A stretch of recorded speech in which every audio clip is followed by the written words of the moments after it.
Ladies and gentlemen, today I present to your attention an interesting story about adultery. Get comfortable and listen. My wife had an emotional affair that lasted for a year and a half, and we are still trying to repair the damage. In February, my mother-in-law gifted my wife and me with a trip to Las Vegas, and we had a great time. During the trip, my mother-in-law invited a few of her friends to join us. Everything was fine until one of the nights during our trip.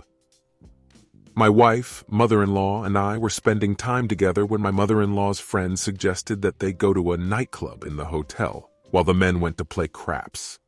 Feeling exhausted, I opted to return to our room.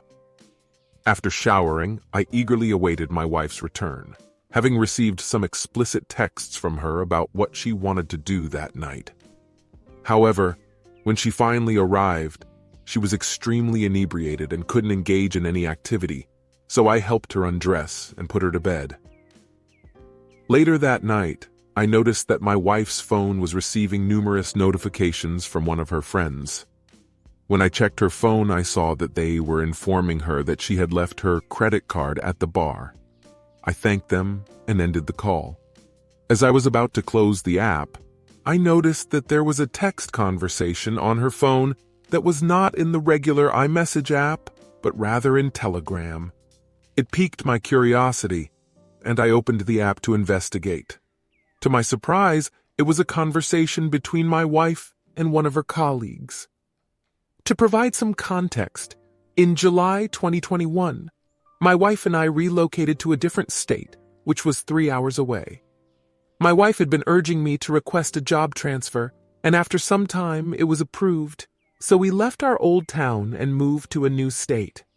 Back in our previous location, my wife worked as an elementary school principal, and the male colleague who was texting her is still employed there as a principal. As I scrolled through their conversation, I saw that they had shared photos of her in a provocative outfit from the night before. He commented on how attractive she looked, and the last message he sent was, "Love you, baby." I was at a loss for what to do. Upon viewing her photos, I discovered she had shared numerous intimate photos with him. To ensure their preservation, I saved all the photos to my Google Drive account and also took screenshots of all the texts. Curious to see what else she had been up to, I decided to investigate her Facebook Messenger. To my dismay, I stumbled upon a conversation with one of her ex-boyfriends expressing his regret in not marrying her and how much he missed her. He went on to compliment her body, saying she was thicker than a Snicker in all the right places. Although she didn't actively participate in the conversation, she didn't abruptly end it either. I took a screenshot of the exchange and saved it. To cover my tracks, I deleted all the screenshots from the recently deleted photos folder on my device, ensuring she remained unaware of my actions. As she slept soundly, intoxicated, I spent the entire night pacing back and forth, consumed by my thoughts. Whilst scrolling through her phone, I stumbled upon his contact number. To ensure I had evidence, I saved and took a screenshot of it in the Telegram app. Upon further investigation, I discovered his address, his wife's name, and her phone number. I even managed to locate her on social media. Initially, I was tempted to expose the situation, but my love for my wife prevailed. I decided to give her the opportunity to explain herself before I took any drastic measures. I packed my bags and was prepared to change my flight ticket, but once again, I hesitated. Despite my urge to act, I couldn't bear the thought of causing immense embarrassment to my wife if I were to leave abruptly during our trip. She would have had to explain to her mother and friends why I was gone, which would have been humiliating for her. Additionally, I realized that leaving would close the door on the possibility of reconciliation. As the clock ticked on, it was already around 6 or 7 in the morning. I decided to take her phone and headed downstairs to the hotel's coffee shop and breakfast area. It was there that I went through all of her belongings, hoping to find some answers. I even checked the phone statement on my device to determine how long this had been going on. According to the data from the phone, Their communication had been ongoing for slightly over a year. The first message was sent in December 2020, and they continued conversing through the app until February 2022, despite the last text being in December 2021. I couldn't help but think about all the vacations, dates, and enjoyable moments we had shared together. It was unsettling to imagine that she may have been texting him while I was right beside her. I decided to buy her some refreshments, coffee, orange juice, Red Bull, and a bottle of water to help her sober up when she eventually woke up, as we had no plans of leaving just yet. Once back in the room, I plugged her phone in and began scouring through the evidence I had collected.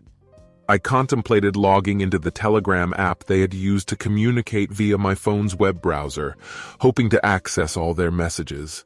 As I sat on the bed next to her, I felt a mix of emotions: sadness, anger, heartbreak, and disbelief. Eventually, around 11 o'clock, she began to stir. She beckoned me to join her in bed, but I refused and sat next to her instead.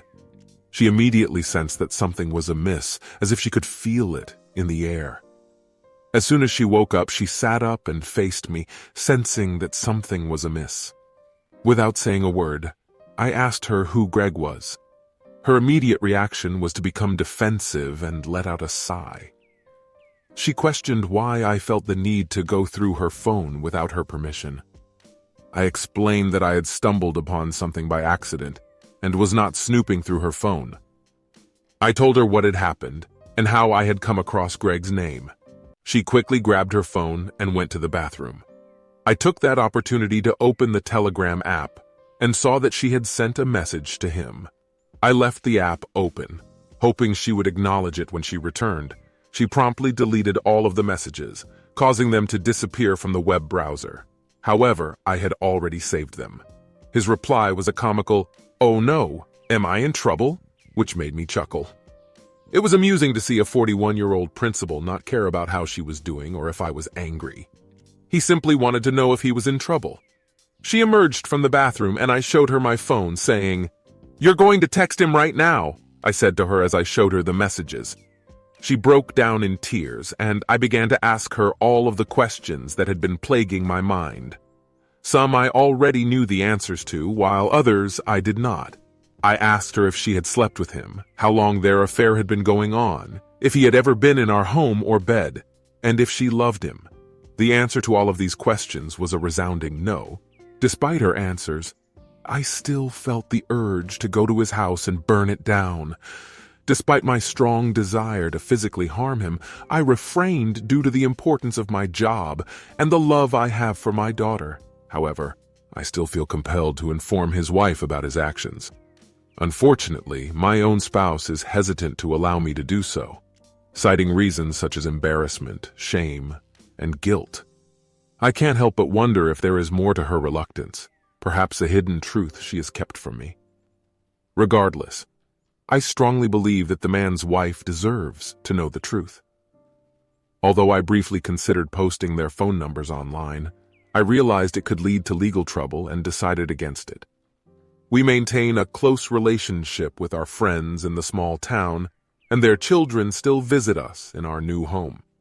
Some of our friends still work as principals in the local school system, along with the wife of the person involved in the affair. As a result, there are overlapping social circles. Upon reviewing our phone records, I recalled attending a marriage conference in February 2021 and discovered that the individual's number was present during the same period. To my dismay, I discovered that the individual had also attended the same marriage conference with his spouse. During my preparations for a surprise party on my wife's birthday in August 2021, I noticed that she had spoken with the individual on the phone for 45 minutes. Despite the presence of 40 people eagerly waiting to surprise her, I had to practically force her to attend the dinner. When we arrived, she was moved to tears upon seeing the crowd and professed her undying love for me. At the time, I had no idea about her conversation with him. However, upon realizing what had happened, I immediately deleted all photographs from December 2020 on my phone. From February 2022, I found no intimate pictures of us hugging, kissing, or any suggestive photos she may have sent me, nor any photographs of us on a romantic trip. While I could not bring myself to delete pictures of my daughter, they now serve as a painful reminder that my wife was likely communicating with him while coming home to me. In an update from my previous post, my wife has removed the lock from her phone and granted me full access. I have expressed my desire for couples therapy to her. Despite her refusal to attend couples therapy, I insisted that my wife seek individual therapy. However, I continued to request for us to attend couples therapy together. When she refused yet again, I made it clear that she did not have the power to dictate the terms of our relationship. I gave her an ultimatum: attend couples therapy or leave.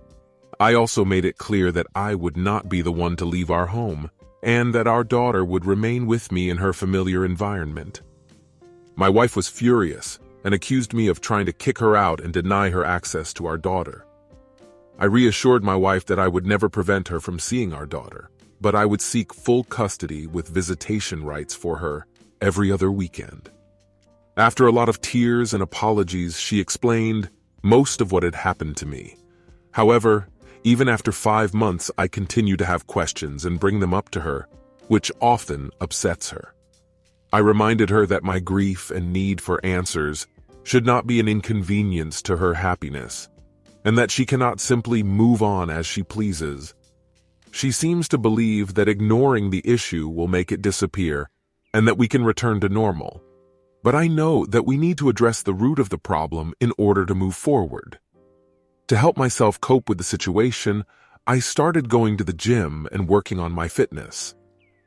As a result, I have noticed other attractive women giving me attention, which my wife has also noticed. She has admitted to making a terrible mistake and acknowledges the extent of her wrongdoing.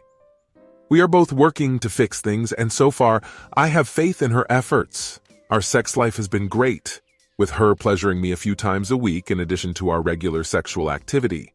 However, I still experience moments of emotional distance and sadness, and I struggle with depression from time to time. Despite these challenges, we are committed to working through our issues together. Although I still want to inform my wife, I am hesitant to jeopardize the progress we have achieved so far.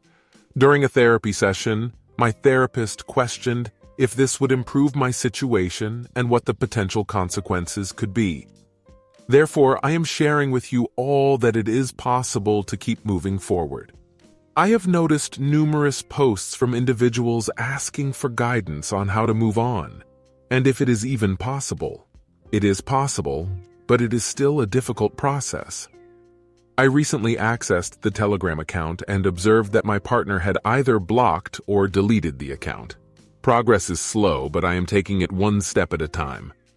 Ladies and gentlemen, leave your opinion in the comments below the video, and don't forget to subscribe to the channel. Bye-bye.